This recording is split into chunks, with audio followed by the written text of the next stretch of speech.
तो आए हम वचन की ओर चलते हैं। आज के मन के लिए हम देखते हैं प्रकाशित वाक्य के 3 अध्याय के उसके 8 वचन को देखेंगे तो यहाँ पास हम एक वचन पाते हैं, मैं तेरे कामों को जानता हूँ, देख मैंने तेरे सामने एक द्वार खोल के रखा है जिसे कोई बंद नहीं कर सकता। तेरी सामर्थ थोड़ी ही है और तूने मेरे वचन का पालन किया है और मेरे नाम का इनकार नहीं किया। परमेश्वर ने हमारे लिए एक दरवाजे खोल के रखा है और परमेश्वर का वचन कहता है तेरी सामर्थ थोड़ी है। हो सकता है हम अपनी शक्ति, हम अपना बल हमारे पास थोड़ा ही हो, हालेलुया, लेकिन परमेश्वर कहता तेरा सामर्थ थोड़ी है लेकिन तू मेरे वचन का पालन किया है। तो जब हम वचन को पालन करते हैं और उसके नाम का इनकार नहीं करते हैं, उसके वचन को हम थामे रहकर हम आगे की ओर बढ़ते हैं, तो प्रभु हमारे जीवन में अद्भुत कार्यों को प्रकट करता है, क्योंकि हमने उसके नाम का इनकार नहीं किया है और हमने उसके वचन पर विश्वास किया। यह वचन कहता है परमेश्वर हमारे लिए आशीष और अवसर का द्वार खोलता है जिन्हें कोई मनुष्य या शत्रु बंद नहीं कर सकता। जो परमेश्वर खोलता है उसे कोई बंद नहीं कर सकता और जब परमेश्वर बंद करता है उसे कोई भी खोल नहीं सकता। जो उसे खोलता है वो बंद नहीं कर सकता दूसरा, क्योंकि परमेश्वर ही है जो सब कुछ हमारे लिए पूरा करता है। परमेश्वर ने हमारे जीवन में ऐसे दरवाजे खोल कर रखा है जिन्हें मनुष्य नहीं खोल सकता, हालेलुया। तो परमेश्वर की उस दरवाजे के अंदर पहुंचकर हम आशीष कैसे पा सकते हैं? उसके वचन के अनुसार चल, उसकी आज्ञाओं पर चलकर हम उस आशीष का वारिस बन सकते हैं जिसके वादे प्रभु यीशु मसीह ने हमसे किया है। जब एक नौकरी आपको छूट जाए तो निराश मत होना, क्योंकि प्रभु ने उससे बेटर, उससे अच्छा, उससे बेहतर प्रभु ने आपके लिए नौकरी खोज के रखा है, हालेलुया। जब लगे आपको कि अब मैं यहां से बाहर नहीं निकल सकता, परमेश्वर तुम्हारे लिए वहां से बाहर निकालने का रास्ता दिखाता है, क्योंकि वो सीधे और साफ तौर पर कहता है मेरे प्रियो, संकट में तो मुझे पुकार और तू मेरी महिमा करने पाएगा। आज दुनिया भर में हम घटनाएं देख रहे हैं मेरे प्रियो, उसके आने का दिन निकट है, उसके आने का दिन निकट है, वरन द्वार पर ही है। तो हम उसकी बाट जोहते रहें। क्या जोहते रहे? हम उसकी बाट जोहते रहें। जब उसकी हम बाट जोहते रहेंगे ना तो हम उकाबों के समान उड़ेंगे, थकित ना होंगे, श्रमित ना होंगे और हम लगातार आगे अपने मंजिल की ओर बढ़ते जाएंगे। जो यहोवा की खोजी होती है उसे किसी भली वस्तु की घटी कमी नहीं होती। जवान सिंह तो भूखे रह सकते हैं, वो उपास रह सकते हैं, लेकिन यहोवा की खोजियों को किसी भली वस्तु की घटी कमी परमेश्वर ना होने देगा। उसका वादा है और वादे पर अटल रहता है। हम मनुष्य नहीं, वो मनुष्य नहीं कि अपने वादे से टल जाए, वो मनुष्य नहीं कि वादे से टल जाए। वो वादा करता है तो उसे पूरा करता है और वादे कर कर आगे बढ़ता है। कौन है? कौन है ये यीशु है जो वादे करता है और निभाता है। हमारा और आपका वादा, हमारा और आपका प्रॉमिस टूट सकता है, लेकिन उसने जो आदि से अंत तक प्रॉमिस हमारे साथ किया है वो पूरा होकर रहेगा, ना टूटेगा, ना छूटेगा, ना आगे ना पीछे, सही समय पर वो पूरा होगा। उसने कहा है दुनिया भर में जब घटनाएं देखो तो ये समझ लो कि मेरा आना निकट है, वरन द्वार पर ही है। प्रकाशित वाक्य 21 के 4 वचन कहता है वह उसकी आंखों से सब आंसू पोंछ डालेगा और इसके बाद ना तो मृत्यु रहेगी, ना शोक, ना रोना, ना पीड़ा रहेगी, पहली बातें जाती रहेगी। इस वचन परमेश्वर भविष्य का वादा देता है कि एक दिन हर एक के आंसू मिट जाएगा, लेकिन यीशु मसीह आज भी चंगा करता है, आंसू पोंछता है और हमारे पीड़ाओं को दूर करता है, क्योंकि यीशु मसीह अल्फा ओमेगा आदि अंत है। वो था, वो है और कल भी रहेगा। तो आज भी यीशु आपके आंसू पोंछने के लिए तैयार है, आपके दुख को, आपकी पीड़ाओं को लेने के लिए तैयार है। क्या हम उससे देना चाहते हैं? यीशु मसीह आज आपको चंगा करना चाहते हैं। क्या हम चंगाई पाना चाहते हैं? हालेलुया। यीशु मसीह आपको आगे बढ़ाना चाहता है। क्या आप बढ़ना चाहते हैं? अब आप बोलेंगे पास्टर जी कब ऐसा क्यों नहीं चाहेगा? हम चंगा होना चाहते हैं, हम आगे बढ़ना चाहते हैं, हम सफलता प्राप्त करना चाहते हैं। मेरे प्रियो, उसके लिए आपको प्रभु के वचन को खोजी होना पड़ेगा, उसके राज की खोजी करो। वचन क्या कहता है? वचन कहता है उस धर्म, उसकी राज की खोज करो तो ये सारी वस्तुएं तुम्हें मिल जाएगी। उसके धर्म, उसके राज की खोज हमें करना। तो उसके धर्म, उसकी राज की खोज हम कहाँ करेंगे? बाइबल से। बाइबल के वचन को जब हम मानेंगे, यीशु मसीह ने कहा जो मुझसे प्रेम करता है मेरे वचन से प्रेम करता है, और जो वचन से प्रेम करेगा मैं उससे प्रेम। जो वचन को अपने जीवन में पहला स्थान देगा वो मैं उसे उसके जीवन में पहला स्थान दूंगा। हालेलुया। यीशु मसीह कहते हैं जो अपने जीवन में इस वचन को महत्व देगा पहला, उसे मैं पहला स्थान दूंगा। हालेलुया। तो यीशु मसीह ने वचन को क्यों कहा पहला स्थान देने के लिए? क्योंकि वचन ही यीशु है, यीशु ही वचन है।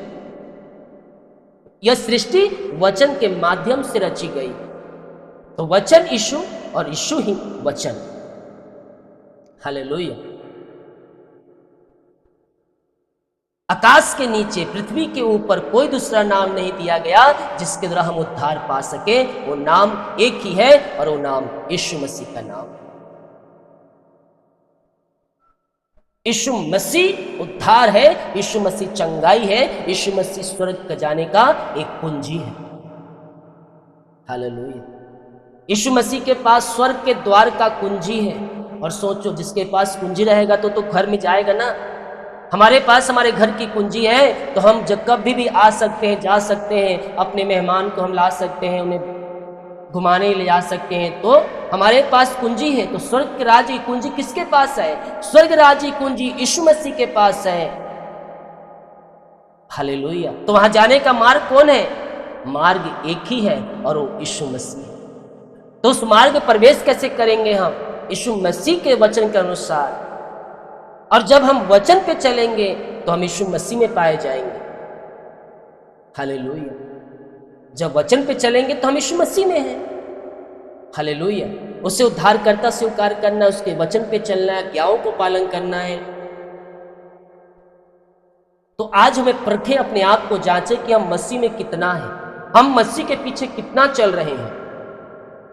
कहीं ऐसा तो नहीं हम होठों से उसका आदर कर रहे हैं और दिल और मन कहीं और लगा हुआ है। तो यीशु मसीह कहते हैं ऐसे लोगों के लिए, जहां तुम्हारा मन है वहां तुम्हारा दिल भी लगे। हालेलुया। होठों से हम आदर करते हैं, हम पे दिल की गहराई से भी हम प्रभु यीशु मसीह को आदर करने वाले हो जाएं, तो फिर देखिए प्रभु किस प्रकार आपके जीवन में कार्य करता है। हालेलुया। यीशु मसीह का जो इस वचन से प्रेम करेगा वो मुझसे प्रेम करेगा। जो वचन से प्रेम करेगा वो मुझसे प्रेम करेगा और मैं उससे प्रेम करूंगा। यीशु मसीह वचन, यीशु मसीह महान है, यीशु मसीह राजाओं का राजा है, प्रभुओं का प्रभु है। वो अद्भुत कार्य करता था, करता है और करता रहेगा। लेकिन फिर भी उसने अपने नाम से ज्यादा वचन को महत्व दिया है, क्योंकि वचन ही सब है, वचन ही जीवन है, वचन ही आशीष है, वचन ही हमें सफल देता है, वचन हमें आगे ले आता है, वचन उद्धार देता है, वचन स्वर्ग राज में स्थान देता है, वचन ही है। तो यीशु मसीह ने अपने नाम से ज्यादा इन वचनों को महत्व दिया है। तो आज हम अपने जीवन में यीशु मसीह के वचन को हम पहला स्थान देने वाले हो जाए। और जब अपने हृदय में हम वचन को पहला स्थान देंगे, हमारे दुख के दिन खत्म हो जाएंगे। यीशु मसीह हमारे आंसू को पोंछ डालेगा, हमारा शोक खत्म हो जाएगा, रोना खत्म हो जाएगा और पुरानी बातें तुम्हें याद भी नहीं रहेगी। पुराना दुख दिन गुजर चुके हैं, आज से तुम्हारे जीवन में आशीषों की बारिश होना शुरू हो चुका है। आज तुम्हारे लिए आकाश होके खुलना शुरू हो चुके हैं। तुम प्रार्थना कर रहे हो लेकिन स्वर्ग से उत्तर नहीं आ रहा है, तुम प्रार्थना कर रहे हो लेकिन फल नहीं दिख रहा है। तो आज मैं कहना चाहता हूँ, जितने लोग प्रभु के वचन के चलाए चलते हैं उनके जीवन में स्वर्ग के झरोखे खुलेंगे, उनके जीवन में फल दिखेंगे, उनकी कमाई में आशीष आएगी, उनके बच्चे जयवंत होंगे, उनके बच्चे सफलता होंगे, घर परिवार में सुख और शांति प्रभु भेजेगा। जितने लोग वचन के चलाए चलते हैं वही स्वर्ग राज में प्रवेश करने पाएंगे। हालेलुया।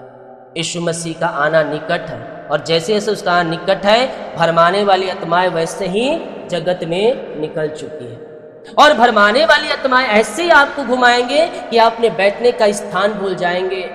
बाइबल कहती है वो चाहे तो चुने हुओं को भी भरमा दे, यानी कि वो ऐसे वचन को बताएंगे, ऐसे बाइबल से इन शब्द को निकाल के बताएंगे कि एक उद्धार पाया हुआ व्यक्ति भी भटकने पर मजबूर हो जाएगा। उसके मन में संदेह और शक आ जाएगा कि कौन सच्चा है, कौन झूठा है, कौन शैतान और कौन परमेश्वर की दुरा है।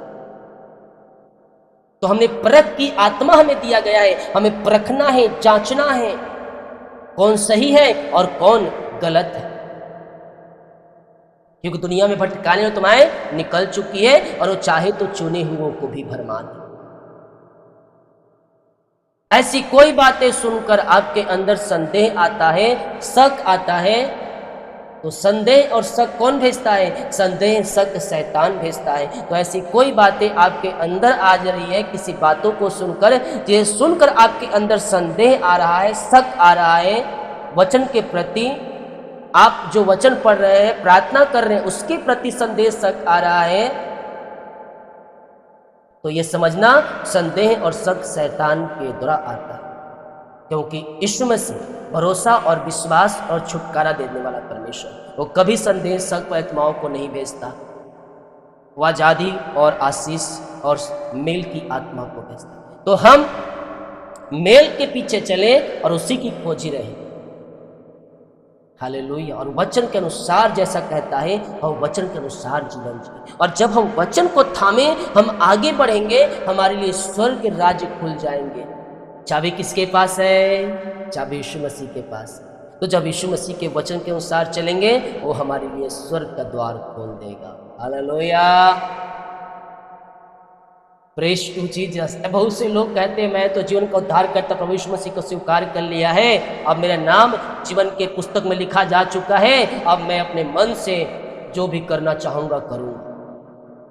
बहुत से लोग ऐसे कहते हैं जो कि एक बार आपका नाम जीवन के पुस्तक में लिखा जा चुका है तो वहां से कोई काट नहीं सकता। नहीं, जिसके लिखने का अधिकार है उसे काटने का भी अधिकार है। तो काटेगा कब? जब आप प्रभु के वचन से भटक जाएंगे, जब आप प्रभु के वचन से आप अलग हो जाएंगे, जब अंधकार में आप जीवन जिएंगे, आपका नाम स्वर्ग राज जो लिखाया जा चुका था वो कट जाएगा। अगर लिखे रहना है तो हमें उसके वचन को पालन करते रहना होगा। ये नहीं कि हम 2 महीना प्रभु के पीछे चल ले लिए, उसके बाद हम फिर अपनी मर्जी से जीवन जीना शुरू कर दिए। हेलो, नहीं, जिससे लिखने का अधिकार है उसे काटने का भी अधिकार है। प्रिंसिपल रहता है स्कूल में, उसे नाम लिखने का अधिकार है। अगर बच्चा कोई एकदम अति करे, एकदम गलती करे, सहन से भी अधिक बार बार करे, तो क्या करता है? उसका नाम काटकर टीसी देकर उसे भगाने का भी अधिकार उसके पास रहता है जब सिर पानी से गुजर जाए। तो अपने यीशु के वचन को और यीशु को अपने हृदय में बसाएं और उसके वचन में बने रहकर हम आगे बढ़ते रहें और अपने जीवन में प्रभु यीशु को और प्रभु यीशु के वचन को पहला स्थान दें। वचन एक ही वचन यीशु है और यीशु ही वचन है। मार्ग सत्य जीवन मैं ही हूँ, जो मेरे पीछे आएगा वो अनंत जीवन को पाएगा। तो हम अपने यीशु को जीवन में पहला स्थान दें, बाकी दूसरा काम करें, हमारे लिए सब काम सफल हो जाएंगे। आमीन। पिता, धन्यवाद करते हैं आज के सुंदर वचन के लिए कि आपने वचन में होकर हमसे बातें किया प्रभु। आज जो वचन बोया जाएगा, बोया गया है पिता, इनके जीवन में कार्य कर प्रभु जी। 30 गुना 60 गुना 100 गुना फलवंत कर और इनके सारे कामों को सफल कर। अद्भुत कार्य मिरेकल इनके जीवन में प्रकट होने पाए और ये वचन के द्वारा आशीषित हो जाए और अपने जीवन में भाई बहने पहला स्थान देने वाले हो जाए। ऐसे आशीष आपने दिया, धन्यवाद। यीशु के नाम मांगते हैं, आमीन। प्रभु आप सबको आशीष दे।